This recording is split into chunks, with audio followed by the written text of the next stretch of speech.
Hey everyone, we're going to be taking a look at this group that I just shot with the AR-47 at 200 yards. Okay, so this is 200 yards. Today's really the first day that I'm working at 200 yards with this Davidson Defense AR-47. Basically, it shoots 7.62x39. Your basically 8K ammunition. So I did two groups of 5. First, I did the left side, then I did the right side over here. So the 5 shots are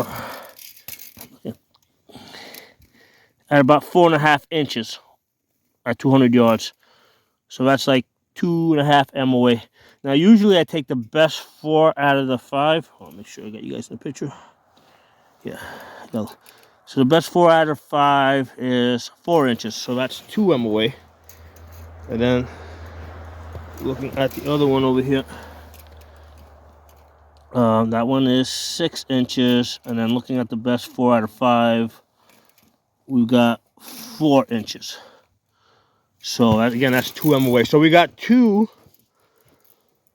4 out of 5 for 2 MOA at 200 yards, man. And that's with Tula. Okay, let's go back at the table and let's take a look at this. All right, so let's take a look at what I got here. So I did a couple of videos last week. This is the Davidson Defense 7.62x39 AR upper. Okay, so the lower is from Palmetto. I've got their 2-stage trigger in there. I put an ambidextrous safety. I think this one is from AR-47. It's the $20 one.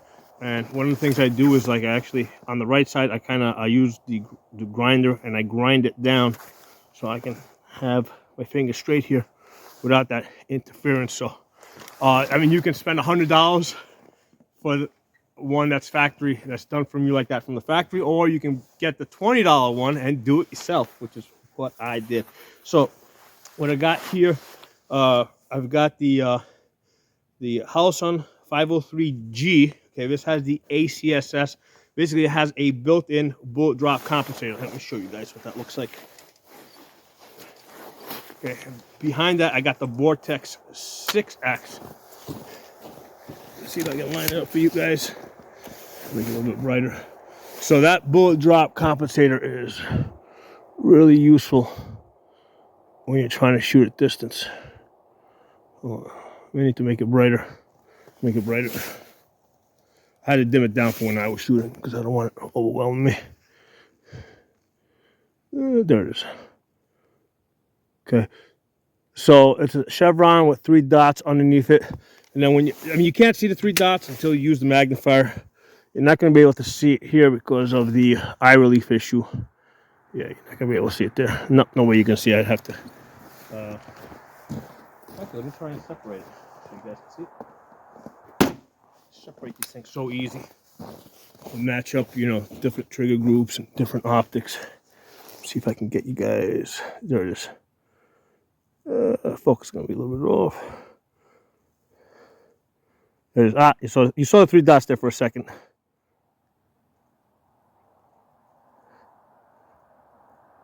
So those 3 dots are what is going to allow me to take this this 7.62x39 AR out to 600 yards. Okay? Because I've always known that the caliber was capable. Okay, I always knew it was capable. On my ARs, I'm sorry, on my AK-47s,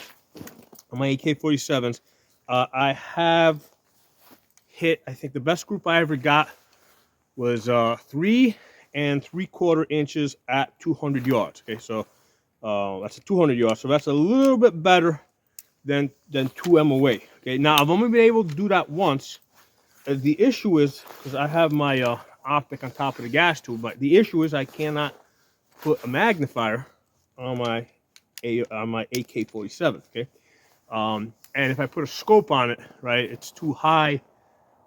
The side mount is not the most stable thing in the world. So for that reason, I've never been able to I know the gun can get 2 MOA or better, right? I know the AK-47 is capable of it. I knew that the ammunition, right, the steel case Tula was capable of it, but I knew that it was just like I just couldn't aim the gun good enough, right? Primarily because I couldn't see the bullseye to hold, to hold on the bullseye. Okay, so 7.62x39 in an AR platform allows us the ability to put a magnifier behind our red dot, or put a scope on here, right, with magnification, and have like the, have the proper elevation, so that we're not drawing the gun. Like on my AK-47, I gotta be like this, right, or my face completely off the gun when I put a scope on that, because the height is just wrong. So with this, I got 3 groups here. Actually, this is the first one that I shot. This is the first one I shot before those 2. The first one, okay, again, this is 200 yards, okay? Now, first I shot a group up here, right? 1, 2, 3, 4, 5. All right, and that was 4¼ inches. Okay, 4¼ inches. That's the one with the squares. Okay, so that was high to the left. So that, again, 4¼ inches now, right? We're already, like close to 2 MOA. So basically, I adjusted down and to the right, and I shot another 5 shots, and I get 4, 1, 2, 3, 4 at 3 inches. Okay, at 200 yards. So that's a 1.5 MOA. Okay, the 5th one, I know I pulled it, and it ended up like way the hell out here, but that was me, so I'm not even gonna think about that. So the 4 out of 5, I got 3 inches, so already we're down to 1.5 inches. And then after that, I shot these 2 groups that you guys saw. Actually, this was the first one after that. So this one here, again, 5 shots, 200 yards after I adjusted, and we're at roughly 4 inches at 200 yards, 2 MOA. I did this one. This one didn't come out as great, but it's still okay. So we got about 6 inches on the 5 shots, so that's 3 MOA. Let's discount the 5th one. Let's say I pulled that. So the other 4 shots, 4 out of 5, we got 4 inches and 2 MOA. So this Davidson Defense AR-47 upper is hitting 2 MOA pretty consistently. Okay, now the ammunition that I'm using is, I guess we'll call it white box Tula. Okay, so this stuff, I guess, was so cheap they didn't even bother printing the name on the box. But I can tell. Get this in the light. Wow, this is faint. I'm wondering if it's not Tula. Actually, this might be something else. No, because normally Tula says Tula on the back. This doesn't say Tula.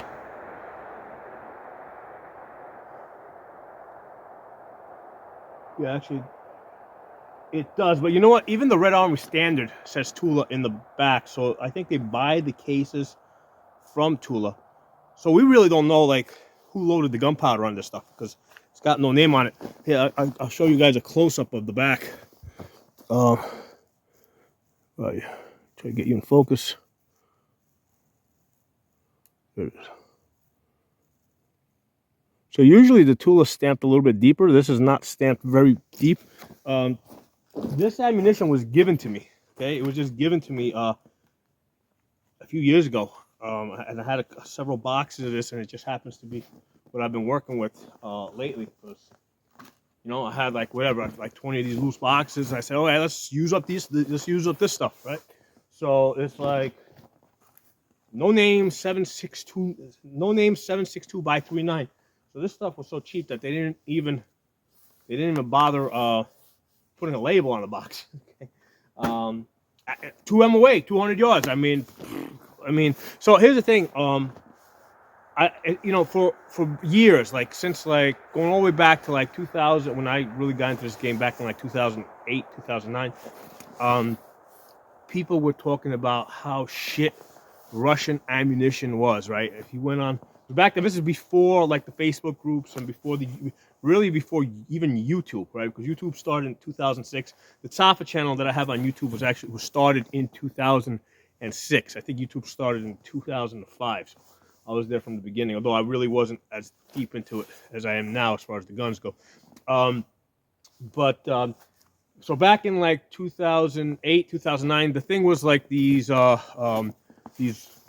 forums, right? That's where we would go to these forums, and that's where those were the gun groups, right? So everybody was talking about how shit Russian ammunition was.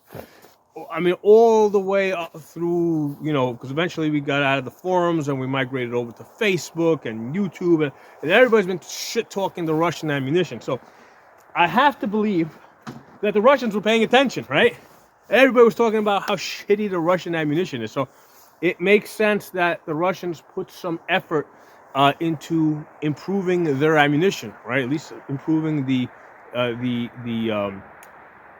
way that they measure and load gunpowder into their ammunition. Okay, so it makes sense. So I don't know how much is that the Russians improving the consistency of the loadings in their ammunition, and how much of it is just simply, hey, we're just shooting this ammo on guns with better optics now, right? Or guns that are capable of carrying better optics, and that's why I'm getting like consistent 2 MOA groups. And it's not like just one group, like, because if I get because I'm sure if I do this enough, I'll get a 1-inch group.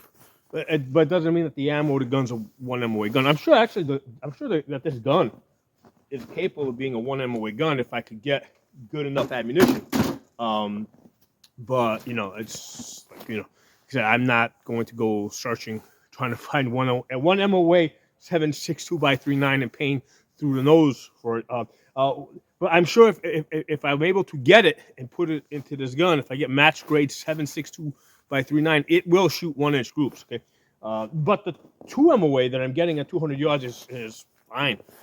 That will easily get me out to 500 yards, right? Because 2 MOA at 500 yards is going to be like 10 inches, right? Even if it was 3 MOA, all right, 3 MOA at 500 yards is going to be like 15 inches, right? Man is about 20 inches wide, so it's still very effective. Even 3 MOA is very effective to 500 yards. So this is good, man. This is good. And here's the thing: I mean, like, who should get an AR-47? If you are already into AKs and you have like stockpiles of this ammunition, yeah, it's worth getting, like, paying $200 to $250 for the upper. Okay, so you have another option to shoot your ammo. I mean, if you don't have stockpiles of this ammunition, yeah, I would say stick to your 5.56, your 308, and maybe, 6.5 Grendel seems to be something that's up and coming. I would say stick to that stuff. But yeah, if you've got stockpiles of 7.62x39, for the $250, $200 to $250 for an upper, yeah, I think that's, you can have a lot of fun with it. Okay, so I'm absolutely loving this, right? As somebody that has a shit ton of this ammunition, I'm absolutely loving it. So my setup here is I got my Holosun 503G. Fortunately, I think they've discontinued this. I mean, probably just because it's too expensive for them to make, because for a long time they were selling these for like $200, and now because now Primary Arms is selling it directly, but they're selling a cheaper optic, same reticle, cheaper optic. Doesn't I mean, I still might get one at some point, but for now I've got like a bunch of these 503Gs. I'm just going to keep working with them. I got the Vortex 6X magnifier behind that, and the bubble level over here. The bubble level is really important because if your gun is canted, okay, that's going to throw your accuracy off about 2 inches at 100 yards, okay?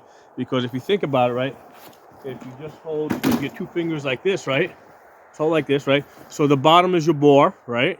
The top is your line of sight, right? So if you basically just twist your fingers, right, like this, or like that, you can see how that would easily throw you off 2 inches at 100 yards. Okay, so yeah, your rifle the cant on your rifle has to be consistent when you're shooting. Okay, it can't be like this and then like that. It's usually not gonna move from shot to shot unless you get thrown out of scope. Like I'm shooting 308, you can kind of get thrown out of scope. Shooting 5.56, and even with the 7.62x39, you're not going to get thrown out of scope. So you're most likely going to be able to take the 5 shots consistently, right, without changing the cant on your gun. But what's going to happen is, if you're at one location, right, and the ground's a little bit like this, and the gun's slightly like that now, right, relative to gravity, right? Because remember, the gun has to be level relative to gravity, not to the shape of the earth that you're standing on, okay? So if you're at one location and the ground's canted and the gun's like this, right? So great, you're shooting, you're shooting nice groups, but you're a little bit to the right. Well, then you go and you adjust your scope.